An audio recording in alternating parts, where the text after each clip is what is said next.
खबरों का सारथी। नमस्कार, खबर उत्तराखंड में आप सभी का स्वागत है। बाहू आपके साथ यश शुक्ला। रुक करेंगे खबरों का, लेकिन उससे पहले एक नजर सुर्खियों पर।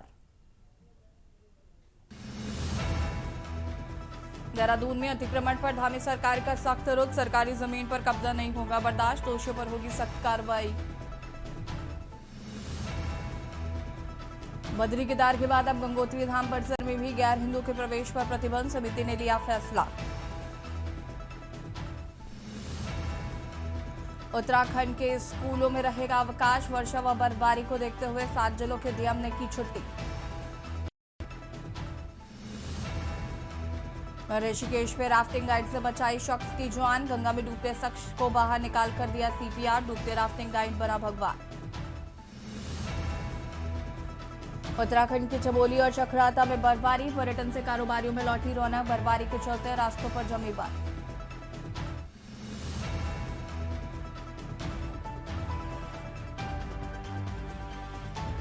उत्तराखंड में उच्च हिमालयी क्षेत्रों में हिमस्खलन की चेतावनी, 6 जिलों के प्रशासन को अलर्ट पर रहने के निर्देश। के न्यूज खबरों का सारथी। खबर देहरादून से, जहां पर सरकारी भूमि पर अतिक्रमण के खिलाफ चलाए जा रहे अभियानों के बीच मुख्यमंत्री धामी ने सरकार का रुख पूरी तरीके से स्पष्ट कर दिया है। मुख्यमंत्री ने 2 टूक शब्दों में कहा कि किसी भी कीमत पर सरकारी जमीन पर अतिक्रमण बर्दाश्त नहीं किया जाएगा और दोषियों के खिलाफ सख्त कानूनी कार्रवाई की जाएगी। मुख्यमंत्री धामी ने स्पष्ट किया कि राज्य में अतिक्रमण हटाने की कार्रवाई पूरी तरीके से कानून और संवैधानिक प्रक्रिया के तहत की जा रही है। उन्होंने ये भी कहा कि किसी भी संगठन, समूह या राजनीतिक दल को कानून अपने हाथ में लेने की इजाजत नहीं दी जाएगी।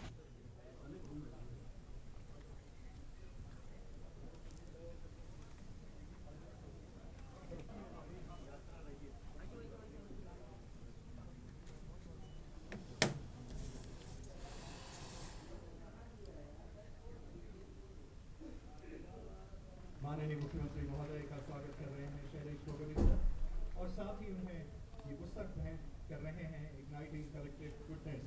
मन की बात के जो 100 एपिसोड्स हैं, किस तरह से पूरे भारत भूमि से बेहतरीन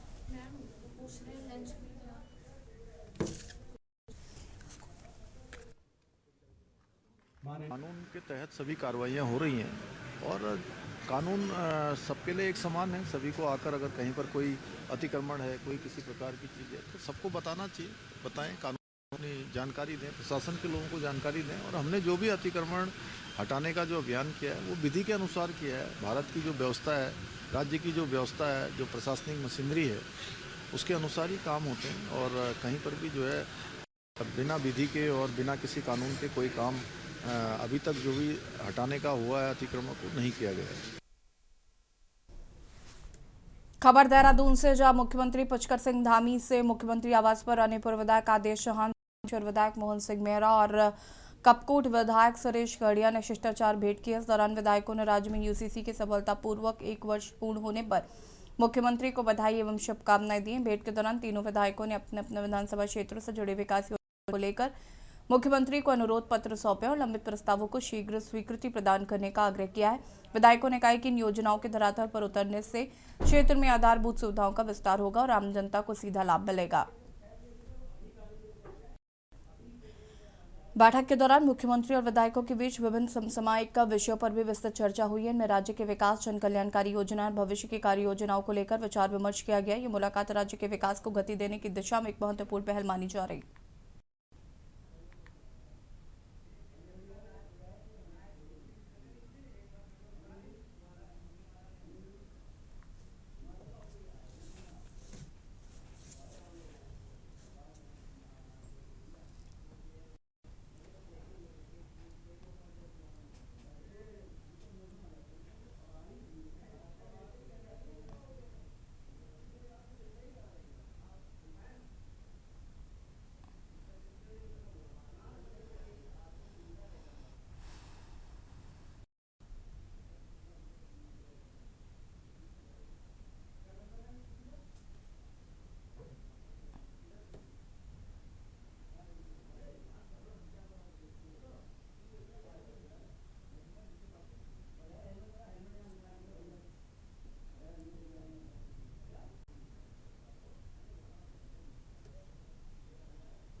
खबर गुरदासपुर से, जहां पर उधम सिंह नगर पुलिस को बड़ी सफलता हाथ लगी है। एसएसपी मणिकांत मिश्रा के निर्देश पर कोतवाली कदरपुर पुलिस ने हनी ट्रैप और रंगदारी वसूली करने वाले एक संगठित गिरोह का पर्दाफाश करते हुए महिला गैंगस्टर समेत 3 अभियुक्तों को गिरफ्तार किया है। पुलिस ने आरोपियों के कब्जे से घटना में प्रयुक्त कार और रंगदारी की रकम भी बरामद की है। पुलिस के अनुसार पीड़ित दाऊद पुत्र भूरा निवासी रामपुर ने कोतवाली कदरपुर में शिकायत दर्ज कराई थी। शिकायत में बताया गया कि फेसबुक के माध्यम से एक महिला ने उससे संपर्क किया और दोस्ती बढ़ाकर उसे कदरपुर बुलाया। वहां पहुंचने पर महिला और उसके साथियों ने अश्लील वीडियो वायरल करने और फर्जी मुकदमे में फंसाने की धमकी देकर उससे 40,000 नगद और 95,000 ऑनलाइन वसूली कर ली है। जांच और पूछताछ में सामने आया कि गिरोह 10 से 12 सदस्यों का एक संगठित नेटवर्क है, जो सोशल मीडिया के जरिए अमीर और अकेले युवकों को निशाना बनाता था।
जहां पर एसएसपी देहरादून के नेतृत्व में दून पुलिस ने नशा तस्करों के खिलाफ चलाए जा रहे अभियान के तहत एक और बड़ी कार्रवाई को अंजाम दिया है। कोतवाली ऋषिकेश पुलिस ने चेकिंग के दौरान एक नशा तस्कर को गिरफ्तार किया है और उसके कब्जे से भारी मात्रा में अवैध स्मैक बरामद किया। पुलिस के अनुसार ऋषिकेश क्षेत्र में संदिग्ध व्यक्तियों की तलाशी के दौरान भैरव मंदिर वाली गली से अभियुक्त दीपक सैनी पुत्र निवासी जनपद अमरोहा उत्तर प्रदेश को पकड़ा गया। तलाशी लेने पर उसके पास से 50.56 ग्राम अवैध स्मैक बरामद की गई है, जिसकी अंतर्राष्ट्रीय बाजार में अनुमानित कीमत करीब 15,20,000 रुपये बताई जा रही है।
राजपूत क्षेत्र में पुलिस ने मुस्तैदी दिखाते हुए बंदूकात में हुई चोरी की घटना का महज 24 घंटे के भीतर खुलासा कर लिया है। 26 जनवरी को सहस्त्रधारा रोड स्थित विदेशी मदिरा की दुकान में अज्ञात चोर द्वारा चोरी की घटना को अंजाम दिया गया था, जिसकी शिकायत मिलते ही पुलिस सक्रिय हो गई थी। थाना राजपुर पुलिस ने आसपास के सीसीटीवी फुटेज खंगाले, स्थानीय सूचना तंत्र को सक्रिय किया है। त्वरित कार्रवाई करते हुए पुलिस ने सोमनाथ नगर आईटी पार्क के पास से अभियुक्त सुरेश सिंह को गिरफ्तार कर लिया। तलाशी के दौरान अभियुक्त के कब्जे से चोरी की गई 13 बोतल अंग्रेजी शराब बरामद की गई है, जिन्हें पुलिस ने जब्त कर लिया है। पूछताछ में अभियुक्त ने स्वीकार किया कि वो नशे का आदी है और इसी लत के चलते उसने बंद दुकान में चोरी की वारदात को अंजाम दिया। पुलिस ने अभियुक्त के खिलाफ संबंधित धाराओं में मुकदमा दर्ज कर विधिक कार्रवाई शुरू कर दी है।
खबर देहरादून से, जहां पर प्रदेश में वर्ष 2025 के मानसून के दौरान पहाड़ी क्षेत्रों के साथ साथ शहरी इलाकों में भी सड़कों पर गड्ढों की गंभीर समस्या देखने को मिली थी। इसे लेकर सरकार ने सड़कों को गड्ढा मुक्त करने के लिए संबंधित विभागों और अधिकारियों को आवश्यक निर्देश जारी किए थे। हालांकि इसके बावजूद गैस पारी और सीवर पाइपलाइन के कार्यों के चलते सड़कों की बार बार खुदाई जा रही है, जिससे कि हालात फिर से पहले जैसे हो जाते हैं। इस स्थिति को लेकर विपक्ष भी लगातार प्रशासन की कार्यशैली पर सवाल खड़े कर रहा है।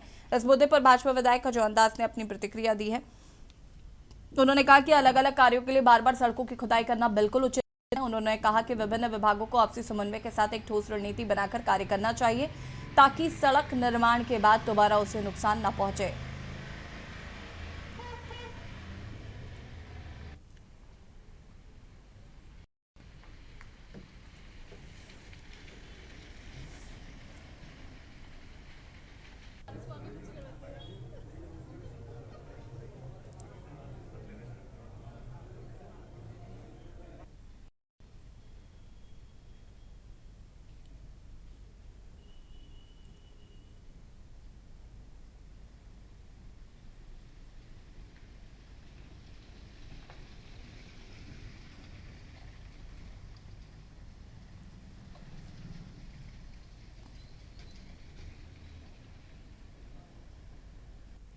दी गई है। देखिए, मैं इस बात को कहना चाहूँगा कि ये ठीक नहीं है।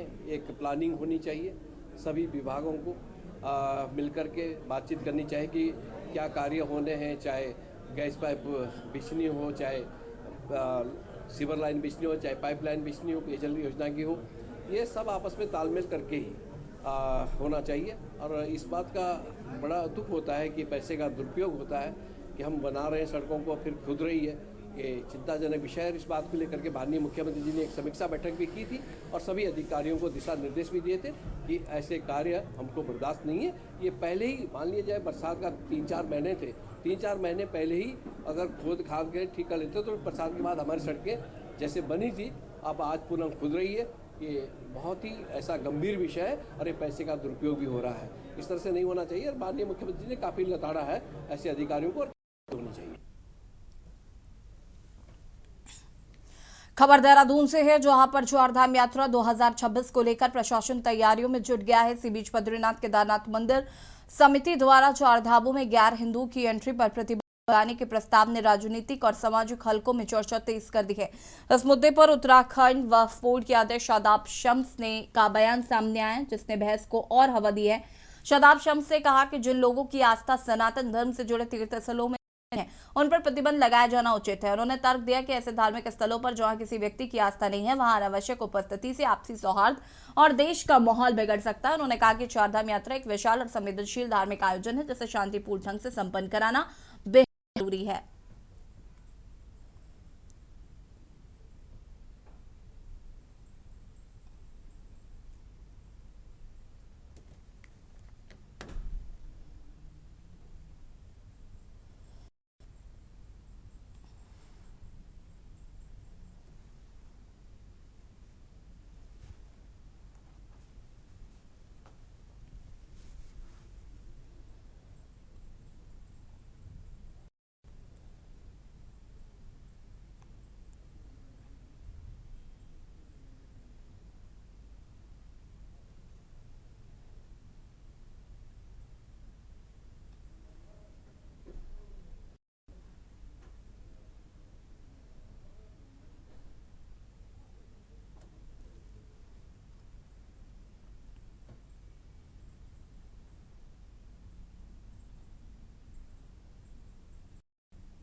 खबर देहरादून से, जहां मुख्यमंत्री हेल्पलाइन एक बार फिर आमजन खासकर बुजुर्गों के लिए मददगार साबित हुआ। देहरादून के देहरा खास क्षेत्र निवासी वरिष्ठ नागरिक आर्य सुमन द्वारा सीएम हेल्पलाइन पर दर्ज कराई गई शिकायत पर जिला प्रशासन ने त्वरित और प्रभावी कार्रवाई की है। शिकायत के बाद समाज कल्याण विभाग ने उनकी धर्मपत्नी उर्मिला सुमन की वृद्धावस्था पेंशन स्वीकृत कराई। चुनाधिकारी समन बंसल के निर्देश पर समाज कल्याण विभाग के अधिकारी स्वयं वरिष्ठ नागरिक के घर पहुंचे। अधिकारियों ने मौके पर ही आवश्यक दस्तावेज तैयार किए और अपनी सरकार पोर्टल के माध्यम से सभी औपचारिकताएं पूरी की। प्रशासन की सक्रियता का परिणाम यह रहा कि मात्र 4 दिनों के भीतर वृद्धावस्था पेंशन स्वीकृत हो गई है।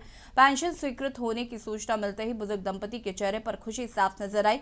आर्य सुमन और उर्मिला सुमन ने मुख्यमंत्री पुष्कर सिंह धामी और जिला प्रशासन का आभार जताते हुए कहा कि सीएम हेल्पलाइन वास्तव में आम लोगों की समस्याओं के समाधान का मजबूत माध्यम बन चुकी है।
देवऋषि में रहती हूँ। और मैंने कुछ दिनों बहुत पहले बहुत अप्लाई करी, पर मेरी पेंशन नहीं हुई, सालों लग गए। पर अब दोबारा से अप्लाई करा तो खुद आए अधिकारी लोग समाज कल्याण से, और वो मेरे जो पेपर वगैरह है वो पूरे करके ले गए, कुछ मैंने ऑनलाइन भेजे। सीएम हेल्प लाइन के बाद आज मेरी पेंशन लग चुकी है। हमारी जो उत्तराखंड सरकार माने पुष्कर सिंह धामी जी के द्वारा हमारे क्षेत्र में शहर में एक उर्मिला नाम की महिला के द्वारा शिकायत की गई थी। उनके परिवार की हालत को देखते हुए उनके अधिकारियों के द्वारा सूचना मिलने पर तुरंत जो है उनके निवास पर पहुंचकर और उनका पेंशन लगाई। और क्योंकि मेरे क्षेत्र का मामला, तो मैं बहुत धन्यवाद देता हूं माननीय पुष्कर सिंह धामी मुख्यमंत्री साहब को और अपने डीएम साहब को और अपना समाज कल्याण अधिकारी जी को मैं बहुत आभार व्यक्त करता हूं। सीएम हेल्पलाइन में एक RS सुमन जी जो वृद्ध आदमी है, उनकी कंप्लेंट आई थी कि वृद्धावस्था पेंशन का लाभ नहीं मिल रहा। तो हमने उस नंबर में जो नंबर दिया था उसमें फ़ोन किया तो पता चला वो बहुत वृद्ध है और मासिक आय प्रमाण पत्र के बनाने के लिए कहीं जा नहीं सकते। तो हमने खुद घर जाके उनसे मासिक आय प्रमाण पत्र के जितने भी कागज़ थे वो लिए और खुद राजस्व विभाग द्वारा 2 दिन में मासिक आय प्रमाण पत्र, आज उनके वहाँ आवेदन पत्र पर साइन करा के, पार्षद के साइन करा के श्री सुमन जी की पत्नी की वृद्धावस्था पेंशन स्वीकृत कर दी।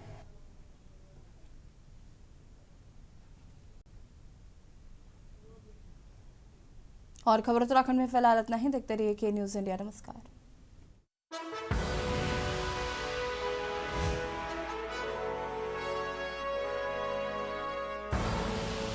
आप देख रहे हैं के न्यूज़, खबरों का सार।